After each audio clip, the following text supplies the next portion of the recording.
Hello to all my queers and dears, and welcome to another monthly video essay. Sort of. As the title states, this is actually a response to a video made by the wonderful animator known as Ilymation. This video is going to be a bit rougher, unfortunately. It is going to be very personal and get quite dark in parts, but it felt like something I had to do. Please don't rush to express sympathy in the comments. I don't want this to come off as a pity party or seeking reassurance or support from strangers, as the goal and the hope is that it can make some of you aware of issues that aren't often discussed and validate those who may have had similar struggles. This video may focus on my experiences, but it's not about me, if that makes any sense.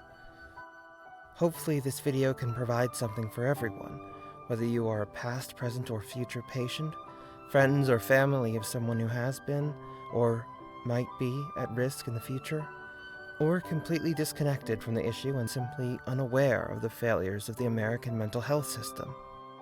Also, this video is not meant to instill fear. Sometimes, unfortunately, psych wards are the only option. So this is more about making sure that if your psych ward isn't an environment that prioritizes your comfort as well as your safety, you do not have an experience like mine. Before we begin, it's important to give some content warnings, because this will get very dark and it's important that you take care of yourselves. This video includes discussions of suicide, psych wards, trauma, and severe failures of the American mental health system, with brief mentions of police brutality. Without further ado, let's dig in. Adam Myers presents The Pain of Going to a Psych Ward, a respectful response to Ilymation, edited by RemnantBardock and Adam Myers.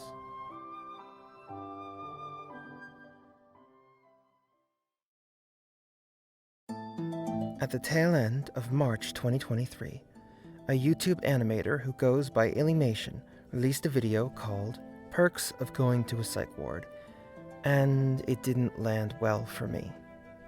I feel the need to explain why. It's really, really important, before I go any further into this video, that I stress that I hold no ill will towards Ilymation. Her videos are really charming, and I highly recommend giving her a subscribe. I also wish to stress that I completely believe her. I have no reason to assume she is lying about her life experiences. But when it comes to psych wards, well, as it turns out, not all may be created equal. First, we have to address the disparity between her experiences and mine.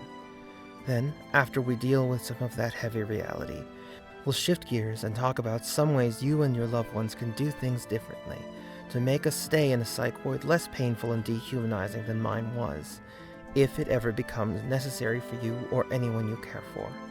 Because sometimes it is the only option, and if you don't have a psych ward of the quality Illy did, it doesn't mean you are any less human or worthy of the trust, love, care, and support that isn't always available there.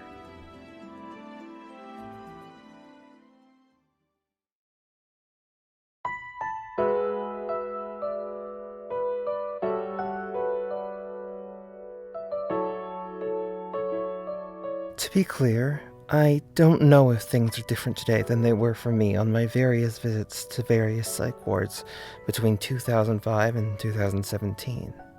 I hope they are better, and I know that's different depending on where you live, even just within the US. Funnily enough, Illy is only about a year younger than me and was admitted her first time only about 4 years older than I was my first time. Of course, not that there aren't massive differences in one's life maturity, abilities, and mental capacity between the ages of 10 and going on 14. But I know how different this kind of treatment can be based upon location, culture, funding, etc. Because when I lived in the Berkshires for 2.5 years, the psych ward available to me during my attempt was exponentially better than any of the 3 psych wards I've been to in my home state. So, please, even as I detail the other experiences I've had, don't take this as a complete condemnation of psych wards as a recovery tool. It's just important to provide multiple angles to the narrative. Regardless of the details that may explain the discrepancies between Illy's experiences and my own, I have to be open about what I went through, because it wasn't anywhere near as nice as Illy describes her experience, and I am still dealing with the trauma of my own to this day. If anyone else's experience is more like mine than hers, I want them to know that they are not alone. Illy starts her video by talking about fears, stigmas, taboos, and double standards when it comes to discussing mental health, and this part of her video I have no problem with. It doesn't really matter what the quality of the psych ward itself is, it's going to have the same stigma. Rubber rooms, straitjackets, syringes, and sedatives, but most of all, people who are dangerous and scary and can't be trusted. And regardless of what people say online about being there for others because you never know what they're going through, that stigma still exists.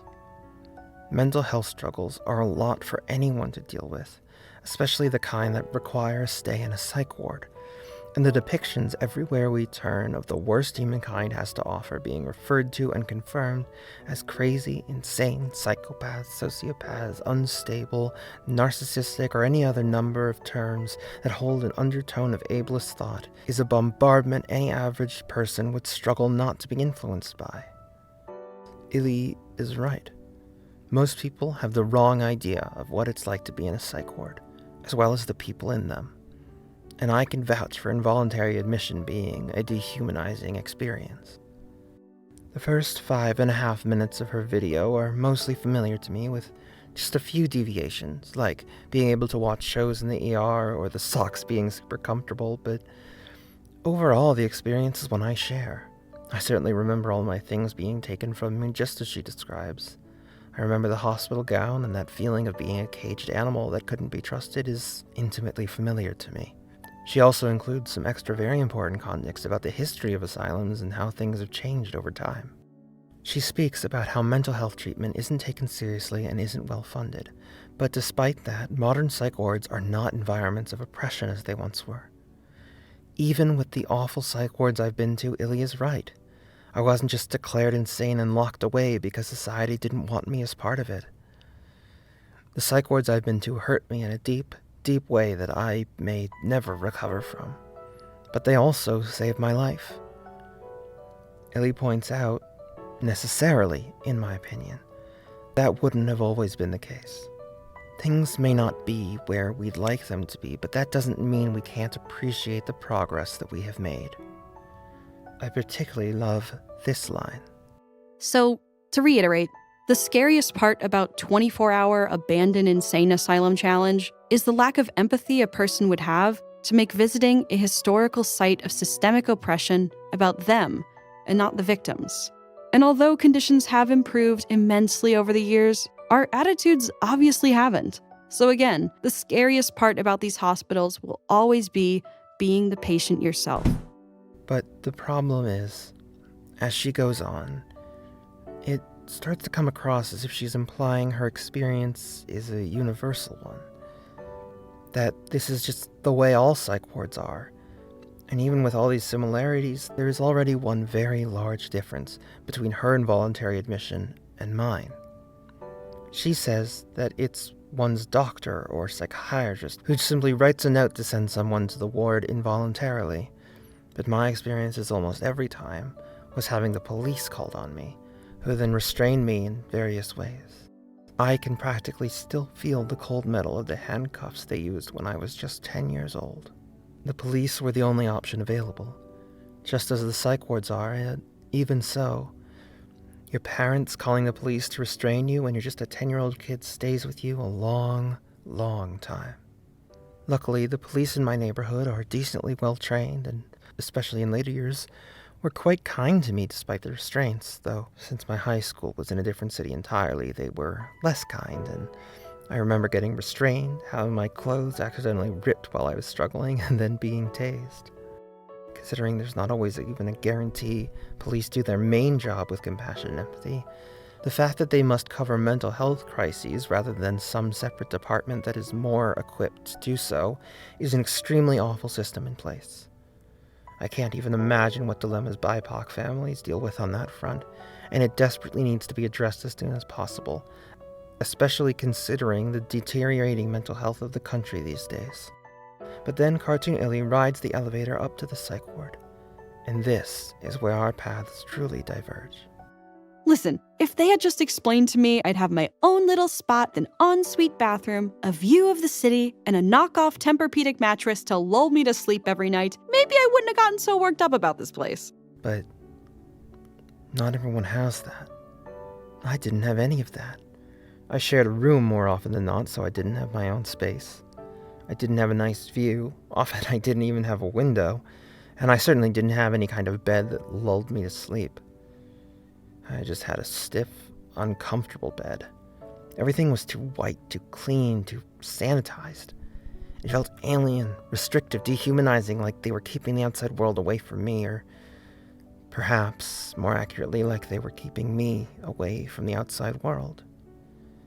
Until I became outpatient, that is, psych ward during the day, going home in the afternoon and night, I barely got to look at fresh air, let alone breathe it. Ellie says she got lucky because of the psych ward she went to. She doesn't know how right she is. Better food, better facilities, and most of all, better funding. Those may seem small in the abstract, but they can completely transform the experience. However, I don't wish to dismiss Illy's own dehumanizing experience of being studied by psych majors. I think it says a lot that even though she was in a much, much better ward than I often was, she still couldn't escape being dehumanized. For me, it was the lack of trust in me, the forceful taking of my agency, disregarding my comfort and healing in the pursuit of my quote-unquote safety, not listening to me when I advocated for myself because they didn't want to risk being sued if I wasn't as safe as I told them I was, and always just one moment of being not perfectly put together away from losing any of the trust I had been able to scrape for myself. For her, it was being studied like a lab rat during some of the hardest days of her life. Just because she got much better treatment than I did overall doesn't mean that kind of privacy violation and objectification is in any way acceptable. I am genuinely appreciative and thankful that I did not have to go through that. That is one way in which I was actually treated better than her.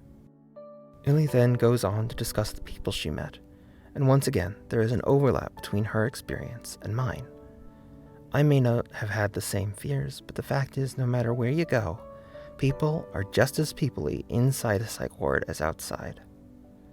A psych ward might concentrate it a bit more, but those outside the ward are just as messed up as anyone inside one. The folks inside just took a little tumble is all and need some help getting back on their feet. I didn't make friends with everyone in every psych ward, but I did make at least one or two friends in all of them. And those friends are what got me through. Mind you, for all the many times I've been admitted to a psych ward, there was only a single time I was allowed to keep any of the friends that made being in those places something I could survive. And that's once again because the ward didn't want to get sued. So most times we were explicitly barred from exchanging any kind of contact info, meaning some of the most important friends I've ever made I was forced to leave behind so long ago, I can't remember most of their names. Illy explains that if you're unlucky, you can get a nurse such as Susan, as she calls her, someone who took the job in order to experience a power trip. But if you do, she says you can just request a new nurse, and that most of them are angels sent from heaven, like the nurse she calls Maria. Sadly, that's not always true. I'm lucky that I've never had to deal with a Susan making my stay intentionally worse, but I've rarely ever even seen a Maria. Outside of my aforementioned admittance in the Berkshires, most of the workers, nurses and others, actually in the ward itself were pretty cold. Not mean, but aggressively neutral, I suppose. No one in these places were sneaking the patients any snacks, that's for sure. And as Illy says, it's people like Maria who help patients feel human again in this kind of situation. If your psych ward is full of people who don't show you a deep level of care and are more focused on whether you are behaving as they want you to behave, well, certainly my trust in myself was completely torn down, and my tolerance for any flaws I had or mistakes I made became pretty much non-existent. Every moment I was in these psych wards, I felt like it was hanging over my head constantly, that a single moment of being messy or feeling the pain or trauma I endured meant being kept longer or or if I had been given outpatient status, losing the even partial freedom that I had been granted. When Illy returned to school, so many people showed such care for her, even people she barely talked to. Sometimes I had that. Sometimes I didn't. In 7th grade, I was in a psych ward for 5 months between both inpatient and outpatient care, meaning I missed half of the whole school year. When I got back, it was like no one even noticed I was gone. It was incredibly hurtful and made me feel like my pain didn't matter.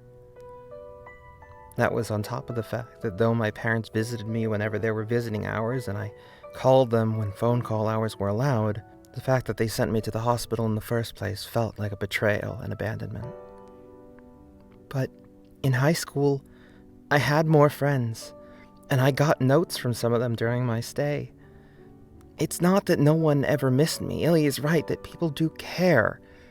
It's just that it's not always as widespread as she experienced, and sometimes it comes with more of a stigma than support. Even Illy says that stigma is why she didn't tell people for so long. Regardless of whether I got such care when I was finally released, though, no environment that is meant to help people heal and recover their will to live should be as dehumanizing as 99% of the places I was admitted to. Illy does talk about how she saw posts on places like TikTok about things changing, and her last 2 or so minutes of the video are so important. She's right. Going to a dark place like this and needing help doesn't make you weak or broken or unworthy of love or care. No one deserves to feel shame around something they can't control. Sometimes things are really hard and we spiral. It's not your fault if you lose track of why tomorrow might be better.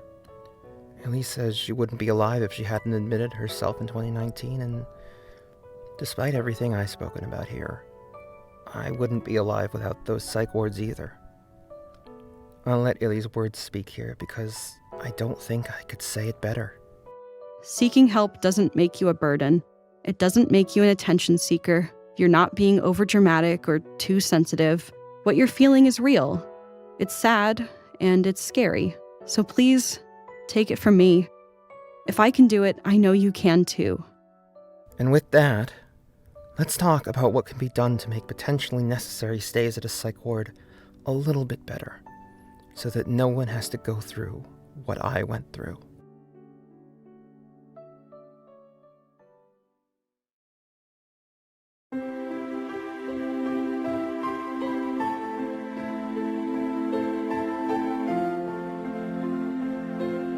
This section is mainly going to be for those outside the psych ward, not inside. Anyone inside a psych ward has enough to deal with, so I don't want to put any more on their shoulders if I can help it. That said, obviously if you are a patient at a psych ward at any point, make sure to remember that you are valid and your humanity is worth recognizing and respecting. Advocate for yourself where you can and try and figure out ways to give yourself joy while you're stuck trying to recover. For those who care for the patient and are not in the psych ward themselves, be that parents, other family, friends, or anything else, here's some advice that hopefully can give you a sense on how to help lessen any dehumanizing feelings experienced by your loved one after being admitted. That said, it's certainly useful for everyone to know and consider to help lessen dehumanizing experiences and understand issues that you may not have considered, so please don't click off even if you don't believe this applies to you. 1. Every person is an individual, so while the following pieces of advice in this section are hopefully helpful starting points, no advice is more important than this. Listen to the person actually going through the crisis. Obviously, don't enable any desires to hurt themselves, but they know themselves better than you. If they say something will help them recover, there's a good chance they're being truthful. I'm not saying you shouldn't be cautious about their compromised state, but in my experience, regret over self-harm happens more quickly than most people think. That's because in many cases, though obviously not all, it's not a thought-through premeditated action, but an impulsive and emotional one. Ultimately, though, the point is, don't just assume someone going through a crisis shouldn't be listened to about their own experience simply because of the pain overwhelming them. They need your compassion and support, not to feel like they've broken your trust because of pain they were simply unable to manage through no fault of their own. 2. Find the best psych ward in your area. Where I live, there are a bunch of different psych wards, and some are significantly worse than others. I had terrible experiences, but the fact is, my parents fought for me to get the best care that was available to us, and I will never know just how important that was. If there are multiple psych wards in your area, it's good to do advanced research on which ones will be the most helpful to recovery, and prioritize being treated there. My parents were constantly pushing for the best treatment, including making sure that when the police were transporting me that I was going to the best psych ward they could find, rather than just offloading me onto the nearest one, and it probably saved me more struggle than I'll ever know. On that note, 3. Communication. As I mentioned before, I felt abandoned and betrayed by my parents during these involuntary stays, but a significant part of that was that they did not communicate to me how much they were fighting for me behind the scenes. It should go without saying that you should fight for the best care, but if it doesn't, you should. And as you do, be sure to communicate clearly to your loved one in the psych ward what you are doing to make their time there better. They need to know that you are on their side 100% of the time, not just when you're allowed to visit them. Also, while it's important to not make their stay more stressful than it already is by focusing on negative developments outside of their control, at times it can be useful to explain what is in the way of something they are hoping for or that you are fighting for, though it is vital to explain it in an empathetic and not overly defeatist or negative tone or framing. Stressing to them that it is not their fault they are in the psych ward, that they are still loved and respected and deserve to be treated with humanity and dignity, and other sentiments that may take some of the struggles off their shoulders, have a chance to be helpful as well. 4. Find ways to bring them joy. While many items are not allowed in a psych ward, during visiting hours, sometimes visitors are able to bring things normally not allowed, such as cell phones or iPads, perhaps to watch the latest episode of a show they love or the like. In many of the psych wards I went to, I was allowed books, which offered a great refuge during a difficult time. So if there's something your loved one might enjoy reading, bringing that to them could be very helpful. Positive news of some kind might help as well, though that depends on the person and the news, because sometimes it might make them feel more upset that they're not out yet. 5. Bring words from those who miss them and convey how much you miss them. Not everyone can help with the actual hospital stuff, so this is a big one if you're someone who isn't immediate family, for example.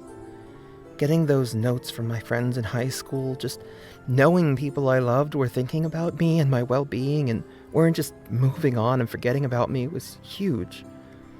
It can lessen some of the shame and stigma if we get notes or calls or any kind of communication that helps us feel that we are missed and loved and cared for, that we aren't considered weak or alien or broken for what we went through by those we love. 6. Celebrate when they're out. Illy makes it clear how much the love she received when she came back meant, and while obviously it must be tailored to what makes an individual feel loved, not everyone is comfortable with large social situations or near stranger baking them a cake after all. Just knowing we didn't alienate people, and what's more, that people were thinking about us and are happy we are back in their lives, can be huge.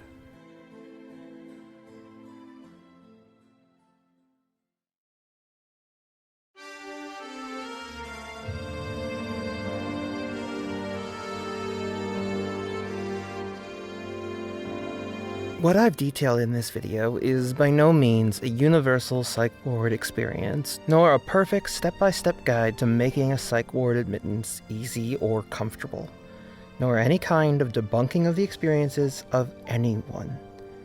Mental health struggles and the way that we deal with them are complex and individualized.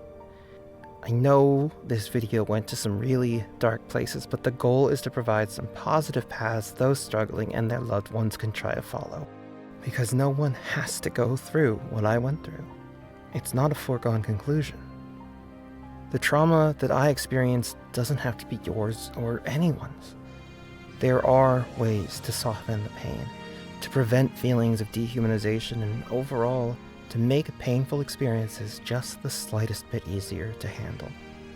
If we listen, communicate, show care, bring joy, and prepare for crises we may endure, we can all make the pain just a little easier to bear. I need you all to know you are valid, you are loved, you are appreciated. You deserve to be treated as human with respect and kindness. Most importantly, though, if you aren't, that's not your fault. You are not a bad person for going through the crisis. You are not a burden on those who take care of you as you do so, and no matter what, please remember, as long as you are alive, tomorrow can be better.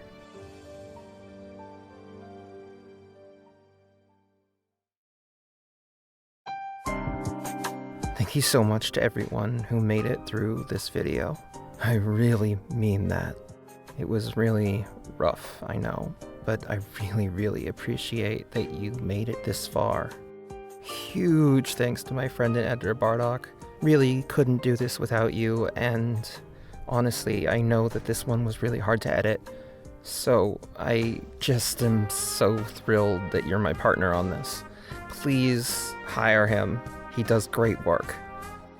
Thanks to everyone in my incredible Discord community, Adam Plays a Host, who have all supported me as I wrote this and helped me fine-tune it. Link is in the description, along with links to my other socials and Bardock's.